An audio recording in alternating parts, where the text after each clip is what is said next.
So we're here with Brenda Gale Smith, who is the curator of Beneath the Southern Skies, which is an exhibit here at the Melbourne Australasian Quilt Festival.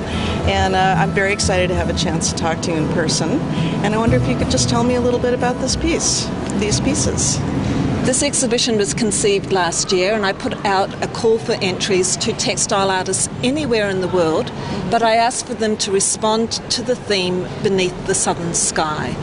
And I chose that theme because I wanted to encourage as wide an interpretation as possible. So I've received landscape works, I've received social works, wildlife, and in particular I've received works that cover a whole range of different techniques and materials. And you mentioned that behind us there's a rather personal piece. Well, I didn't know it at the time. This work is by Alison Lawrence of Auckland in New Zealand, and it actually depicts a region where I grew up as a child. Wow. And so these beaches I actually played on as a child. That's great. Well, these three pieces are very Australian, I think, and I really love this piece behind you that has a message of brotherhood. Is that a good way to put it?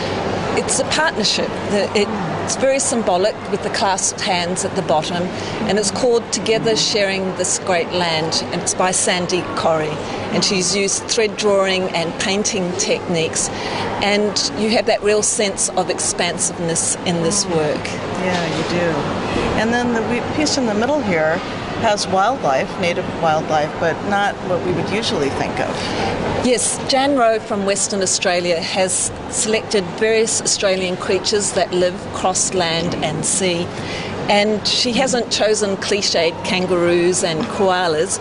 Instead, she's got the frill-necked lizard, numbats, penguins, and turtles in these exquisite thread drawings. They are beautiful. And then the piece behind me is really an unusual piece. As I mentioned earlier, I called for textile works, and so it embraces a wide variety of techniques, and this particular work includes woven and felting and embroidery techniques. It's inspired by the classic Australian poem My Country. That's great. So there are 30 textile works in this exhibit, and we've just shown a taste of these today. And the last two that I'd like to show are both bright and organic works, but quite different.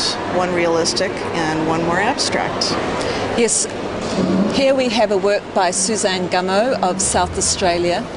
Of all of the works, it's perhaps the most expansive in terms of the region beneath the southern sky, because it incorporates flowers from South America, South Africa and Australia, and it has that exotic quality and those wonderful shapes in it. The second work by Diane Firth is classic hallmark fluid shapes, graphic style, and it shows her region in Canberra surrounded by drought-stricken hills. And you're actually going to Canberra shortly, so yes. You'll be able to see that country with your own eyes. Yeah, looking forward to it. Well, thank you so much for your time, and I think you've done a smashing job, and I think you're off to a great career in curating. Thank you, Luana. Thank you.